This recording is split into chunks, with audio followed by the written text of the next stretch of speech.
नमस्कार सभी लोगों का एक बार फिर से स्वागत है हमारे चैनल बघेल सर केमिस्ट्री में। और क्योंकि टाइम भी कम है और सिलेबस भी थोड़ा ज़्यादा है, अब सभी बोर्डों के लिए जो 12th क्लास के बोर्ड हैं, चाहे यूपी बोर्ड हो, चाहे राजस्थान बोर्ड हो, चाहे आपका दिल्ली बोर्ड हो, चाहे आपका सीबीएसई बोर्ड हो, चाहे आपका हिंदी मीडियम का बोर्ड हो, कोई भी बोर्ड ले लें आप, इस बोर्ड में 12वीं क्लास के अंदर जो केमिस्ट्री में टॉपिक है वो है जैव अणु। जैव अणु, और जैव अणु का मतलब होता है जीवों के अंदर पाए जाने वाले अणु, जिनके अंदर समस्त जो जीवधारी होते हैं, सजीव की बात कर रहा हूं मैं, तो सभी सजीव जो है वो इन सजीव में दो चीजें आती हैं आपकी, पेड़ पौधे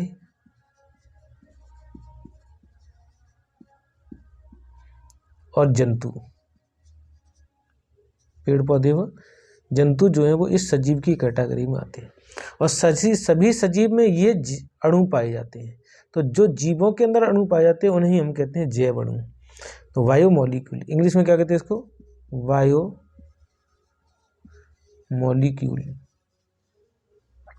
तो बायोमोलिक्यूल्स के बारे में आपको आज हम डिटेल से पढ़ाएंगे, अच्छे तरीके से पढ़ाएंगे, बढ़िया तरीके से पढ़ाएंगे, यदि आप उन वीडियो को ध्यान से देखेंगे और ध्यान से पढ़ेंगे। बिल्कुल कीप साइलेंट होके मनन मंथन करके पढ़ना है, बहुत बारीकी सी चीज़ें सीखनी है इसके अंदर। तो चलिए हम आपको देखते हैं।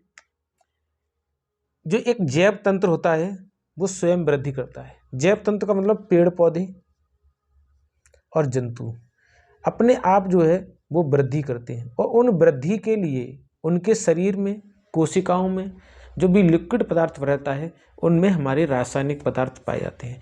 रासायनिक पदार्थों में जो तत्व कंपोनेंट होते हैं, एलिमेंट्स होते हैं, वो होता है carbon, hydrogen, oxygen, nitrogen, sulphur.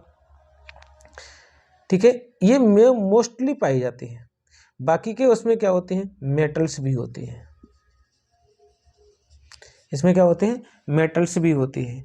तो इनकी व्यवस्था को बनाए रखने से जो जीवों के अंदर सिस्टम होता है वो सारा सिस्टम उनके अंदर जागृत होता है, चलता है। तो इन्हें जीवित तंत्र के रसायन भी कहते हैं। मतलब जो ये जैसे अभी हम आपको जो डेरिवेटिव बताएंगे, तो वो डेरिवेटिव जो carbon, hydrogen, oxygen, nitrogen, sulphur और भी तत्वों से मिलकर के बने होते हैं, वो सभी क्या है, जैव रसायन है। इन्हें हम क्या कहेंगे, जैव रसायन कहेंगे। तो आपको ज़्यादा ना बताते हुए इस पार्ट के बारे में हम आपको सीधे टॉपिक की ओर ले जाते हैं।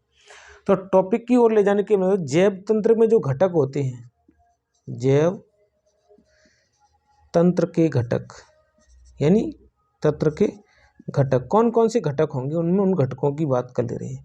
तो सबसे पहला घटक आता है, घटक या अणु, भाई घटक कहें या इनको क्या कहें, अणु कहें। तो सबसे पहला घटक आता है हमारा कार्बोहाइड्रेट, कार्बोहाइड्रेट। दूसरा आता है हमारा प्रोटीन,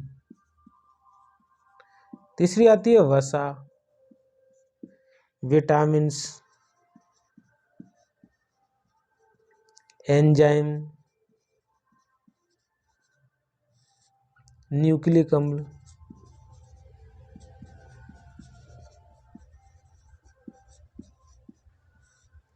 लिपिड्स। लिपिड्स आपके वसा में आ गए, लिपिड्स भी कहते हैं वसा को,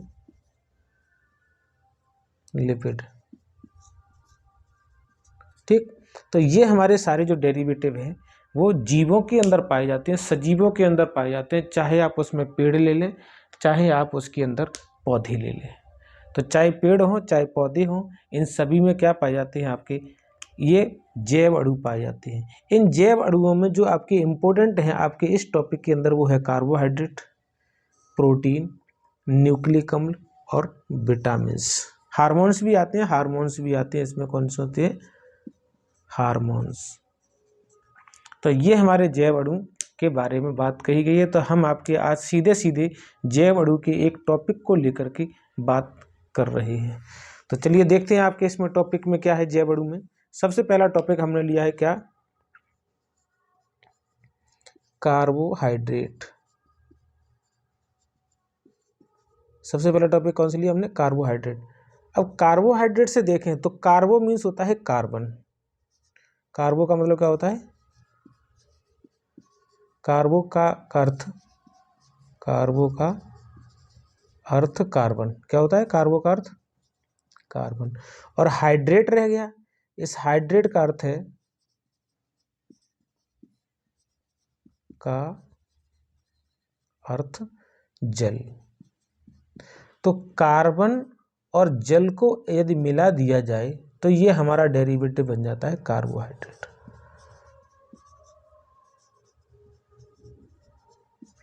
अब कार्बोहाइड्रेट के जो घटक होते हैं उसमें इनकी कंपोजिशन जो होती है, अनुपात जो होता है वो अलग अलग होता है। तो हमने इसको क्या मान लिया x और इसको क्या मान लिया होल y। होल में इसलिए करते हैं क्योंकि यहाँ पर दो अलग अलग तत्व हैं, अगर एक ही तत्व होता तो उसमें हम होल y नहीं करते। तो अब हमारा क्या देखिए बन गया, कार्बोहाइड्रेट का सामान्य सूत्र बन गया, कार्बोहाइड्रेट का सामान्य सूत्र क्या होता है,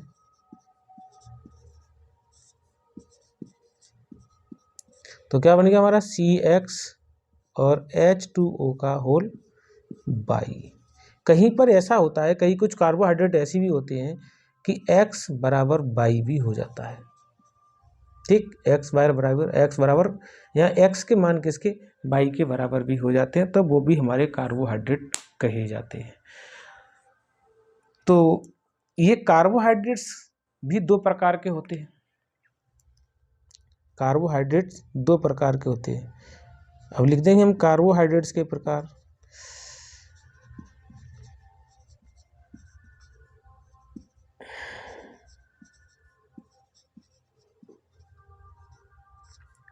एक को कहते हैं शर्करा और दूसरे को कहते हैं अशर्करा।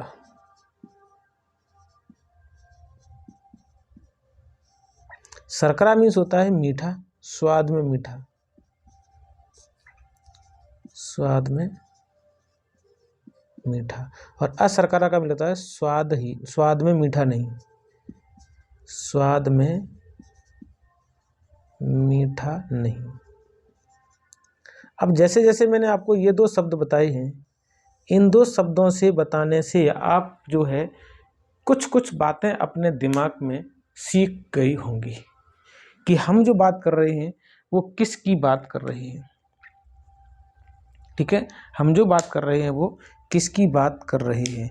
तो परिभाषा, पहले भी हम इसकी परिभाषा भी देख लें। तो परिभाषा क्या है, इसकी परिभाषा लिखेंगे हम आपकी। पहले तो एक परिभाषा ये है कि वे यौगिक जो कार्बन तथा हाइड्रेट यानी जल से मिलकर के बने होते हैं, वे यौगिक जो कार्बन तथा हाइड्रेट से मिलकर बने होते हैं,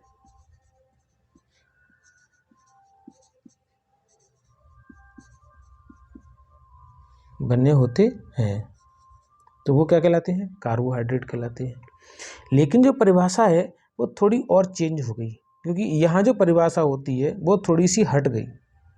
हटने के बाद जो परिभाषा बनेगी वो क्या बनेगी कि वे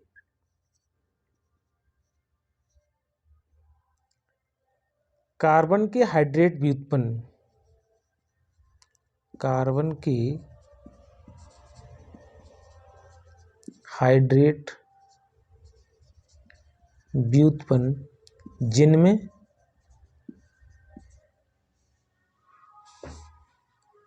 एल्डिहाइडिक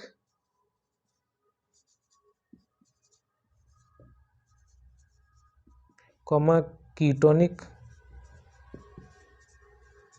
तथा पॉलीहाइड्रोक्सी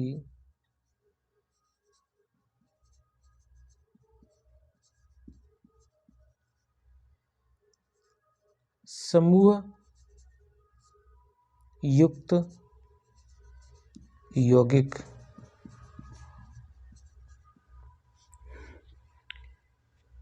कार्बोहाइड्रेट कहलाते हैं। यौगिक कार्बोहाइड्रेट कहलाते हैं। कार्बोहाइड्रेट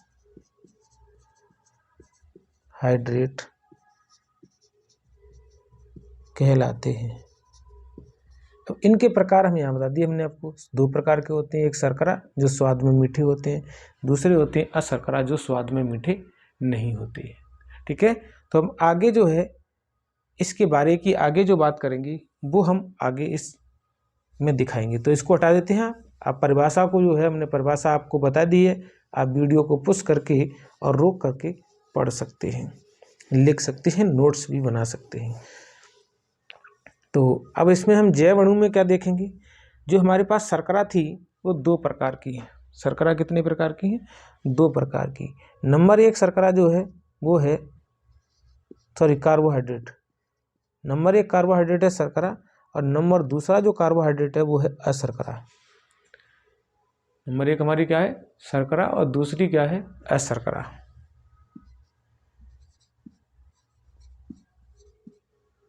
ठीक, तो इन्हें क्या करेंगे आप ध्यान में रखेंगे। पहले हम इस शर्करा की बात कर ले रहे हैं। शर्करा में जो फॉर्मूला होता है वो क्या है? स्वाद में मीठे। पहले हमने क्या करते हैं इसको स्वाद में मीठे। तो जो स्वाद में मीठे होते हैं, ठीक है, वो हमारे पास कौन कौन से हैं? ग्लूकोज। और ग्लूकोज का फॉर्मूला क्या है? C6H12O6। यही फॉर्मूला फ्रक्टोज का भी है। दूसरा क्या आएगा आपका? फ्रक्टोज। और फ्रक्टोज का भी फॉर्मूला सेम है। ठीक है, तो ग्लूकोज, फ्रक्टोज, गैलेक्टोज भी आता है, गैलेक्टोज, इसका भी फॉर्मूला यही होता है। लैक्टोस आता है, माल्टोस आता है, सुक्रोस आता है। तो ये सभी क्या है? इनके फॉर्मूला भी अब आपको लिखेंगे। ये सभी क्या है? हमारे शर्करा हैं जो स्वाद में कैसे होते हैं?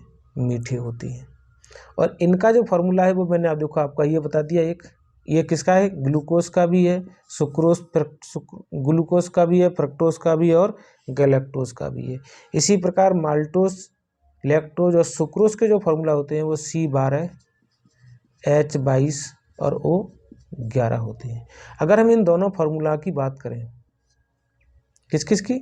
इसकी और इसकी बात करें, तो जब हम C6H12O6 की बात करते हैं तब हमारे पास क्या होता है? C के कार्बन तो 6 हैं, और H2O जो है वो यहाँ पर कितना कर देंगे? 6। तो अभी मैंने आपको बताया था हमारा जो जनरल फार्मूला है वो क्या है? CX और H2O का होल बाई।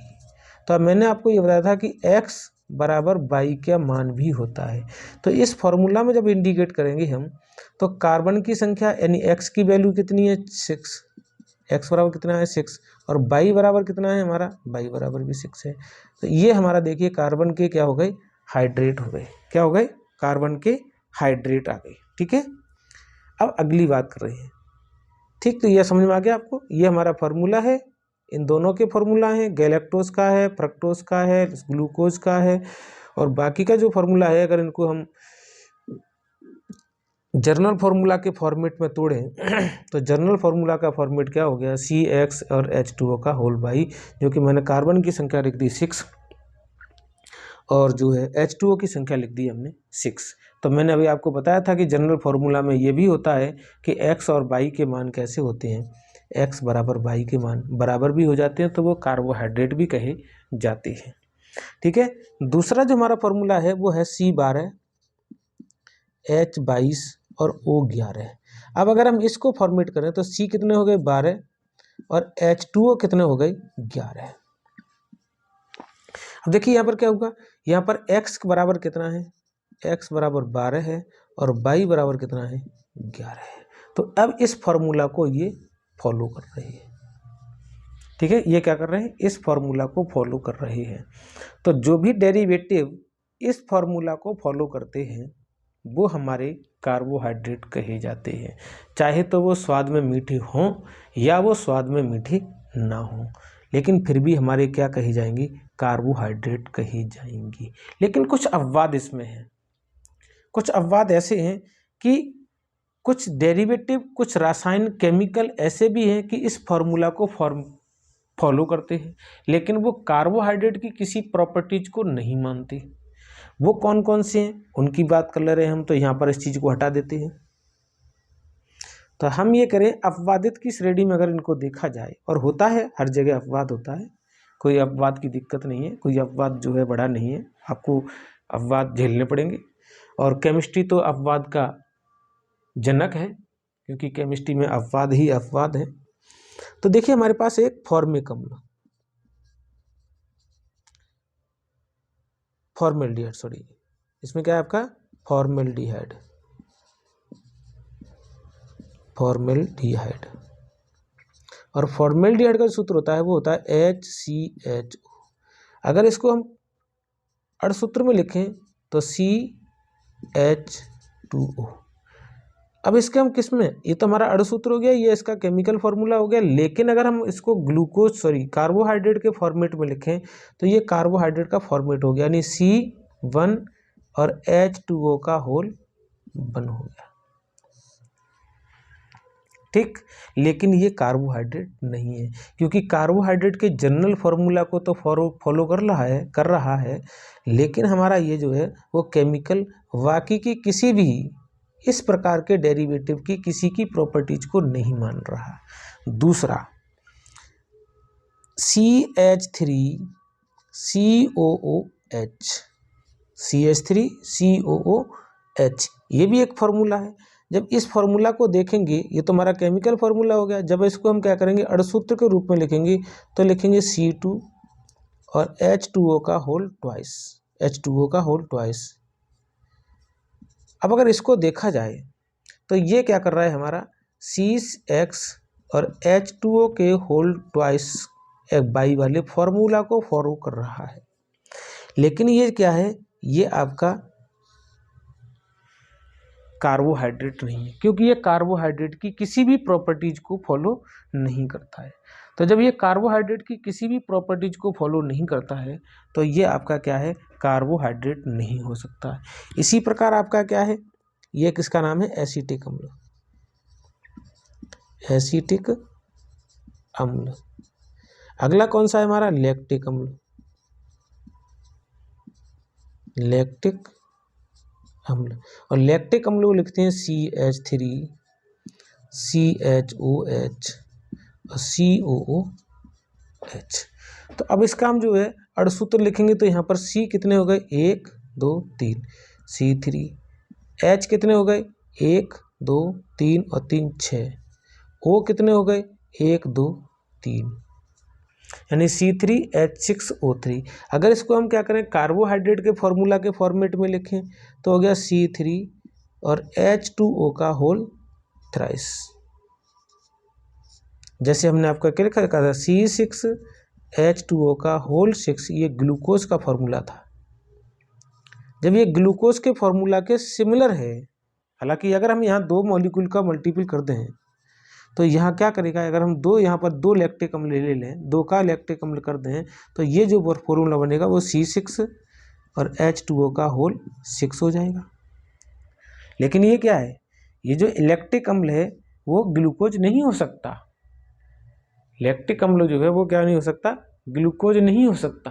क्यों नहीं हो सकता, क्योंकि ये ग्लूकोज के केवल जो कार्बोहाइड्रेट है वो कार्बोहाइड्रेट के केवल फॉर्मूला को फॉर्मेट कर रहा है, फॉर्मूला को फॉलो कर रहा है, लेकिन बाकी की किसी भी प्रॉपर्टीज को ये नहीं मान रहा।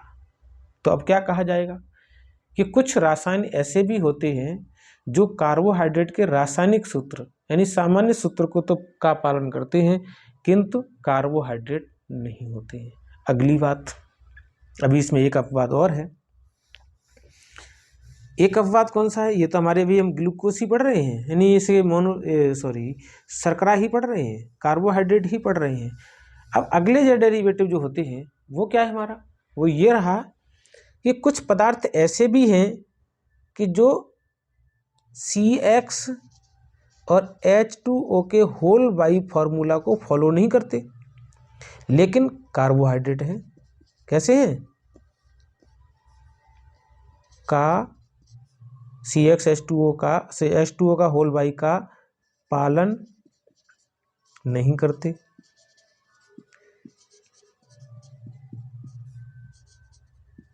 किंतु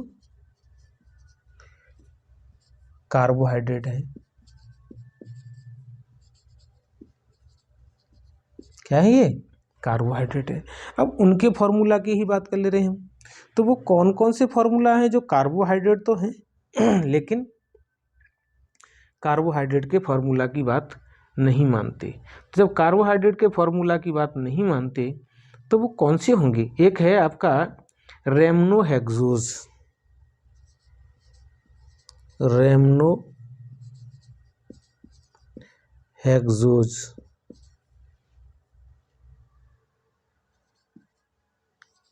रेमनोहेक्सोस।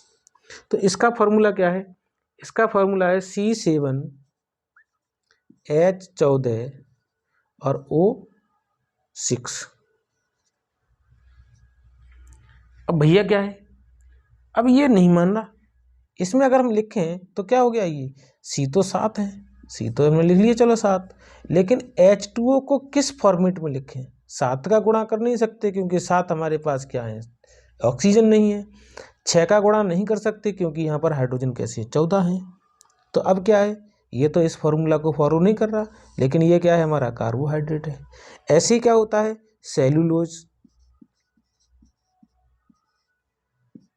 सेलुलोज जो है उसका फॉर्मूला है C6H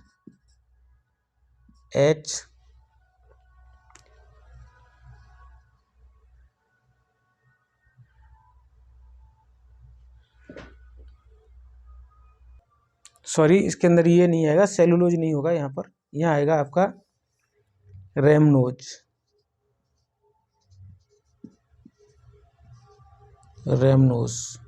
तो रेमनोज में क्या है, C तो 6 होते हैं, H कितने होते हैं, 12 होते हैं, लेकिन O हमारे पास कितने हैं, 5। अब क्या होगा, ये भी इसको फॉर्मेट नहीं कर रहा है क्योंकि C तो 6 है, 5 दूनी 10, ये 12 हैं। तो ये 2 एग्जाम्पल, अभी और एग्जाम्पल भी हैं, ये जो ऐसे हैं कि ये कार्बोहाइड्रेट तो हैं लेकिन हमारे पास क्या है, कार्बोहाइड्रेट के फॉर्मूला को यानी CXH2O के होल बाई को फॉलो नहीं करते, लेकिन कार्बोहाइड्रेट के डेरिवेटिव कहे जाते हैं, माने जाते हैं। तो अब हम क्या करेंगे, यहाँ से यहाँ परिभाषा ये हुई कि वे कार्बन तथा हाइड्रोजन ऑक्सीजन के व्युत्पन्न जिनमें एल्डिहाइड, कीटोन तथा पॉलीहाइड्रोक्सी समूह युक्त यौगिक, जिनमें कार्बन तथा हाइड्रोजन का अनुपात 2:1, कार्बन तथा हाइड्रोजन का अनुपात जो है वो 2:1 के अनुपात में पाया जाता है। यानी कार्बन तो आपकी किसी भी अनुपात में हो सकती है, लेकिन जल जो होगा, जल में जो हाइड्रोजन ही बे डेरिवेटिव, ऐसे मान के चलें कि बे डेरिवेटिव जिसमें कार्बन, हाइड्रोजन तथा ऑक्सीजन का अनुपात 1:2:1 के अनुपात में पाया जाता है। 1:2:1 के अनुपात में पाया जाता है। वे हमारे जो व्युत्पन्न हैं वो कैसे होते हैं, कार्बोहाइड्रेट कहलाते हैं। यहाँ जो हमने आपको डेरिवेटिव दी, अब हम इसके सारे एग्जाम्पल आपको लिख के एक बार दिखा देते हैं, एक्सेप्ट टू किसको, जो आपके केमिकल हैं जिनमें आपके केमिकल फॉर्मूला इसको फॉर्मुलेट तो करते हैं लेकिन वो कार्बोहाइड्रेट नहीं, उनको छोड़ करके C6H12O6। तो एक तो फार्मूला हमारा ये हो गया, एक फार्मूला हमारा ये हो गया, एक फार्मूला हमारा ये हो गया, एक फार्मूला हमारा हो गया C12H22O11। तो अब इसमें तीनों में देखें, कार्बन कितने हैं, यहाँ पर 7, एक आ गया। हाइड्रोजन कितने होंगे, 7 दूनी 14, यानी 2 अनुपात में हो गए, 6 दूनी 12, 6 दूनी 12, 12 दूनी 24। यहाँ पर क्या है, थोड़े ज़्यादा हो गए, लेकिन यहाँ पर भी अनुपात जो है वो इसी अनुपात में लगभग अनुपात में रहेगा। तो कार्बन और हाइड्रोजन के बीच में अनुपात कितना है, 1:2 का अनुपात होगा। और ऑक्सीजन भी 1:2:1 के रूप में पाई जाएगी। तो मनुष्य के लिए ये जो हमारे डेरिवेटिव, ये सभी कार्बोहाइड्रेट के लिए क्या हुई, बात हुई। तो ये सारे जो डेरिवेटिव होंगे, जैसे हमने आपको ये लिया, ये जो आपके हैं, ये आपके हैं, ठीक है, ये हमारे, अब हम देखो दूसरी की बात कर रहे हैं, ये सारे हमारे जो हैं वो एस शर्करा है। अब दूसरा जो डेरिवेटिव आ रहा है उसकी बात कर रहे हैं। दूसरा डेरिवेटिव कौन सा हमारा, एस शर्करा।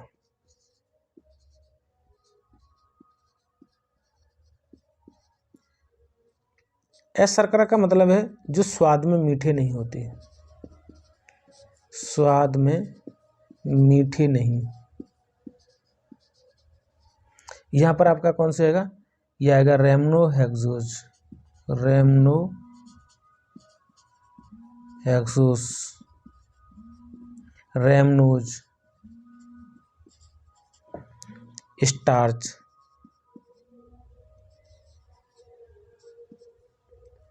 मंड, सेलुलोज,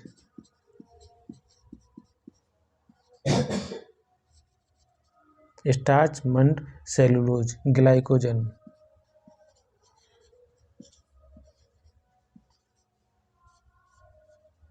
ठीक, ग्लाइकोजन हो गया आपका, एमिलोस। ये जो सारे डेरिवेटिव हैं ये आपके क्या कहलाते हैं, एस शर्करा कहलाते हैं, क्योंकि ये कैसे नहीं होते हैं, स्वाद में ये मीठे नहीं होते हैं। तो इनको हम क्या कहते हैं, एस शर्करा कहेंगे। ठीक है, तो इनको एस शर्करा के नाम से जाना जाता है। आगे की बातें जो है हम अभी आपको और बताने वाले हैं।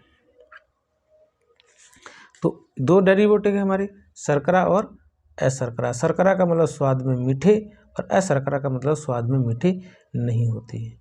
तो ये हमने आपको पूरी बात आपकी यहाँ पर बता दी। ये सारे जो डेरिवेटिव हैं वो आपके भोज्य पदार्थों में सभी, यानी शर्करा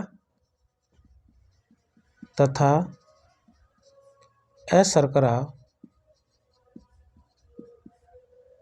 हमारे भोज्य पदार्थ में पाए जाते हैं। कहाँ पाए जाएंगे, भोज्य पदार्थ में पाए जाते हैं।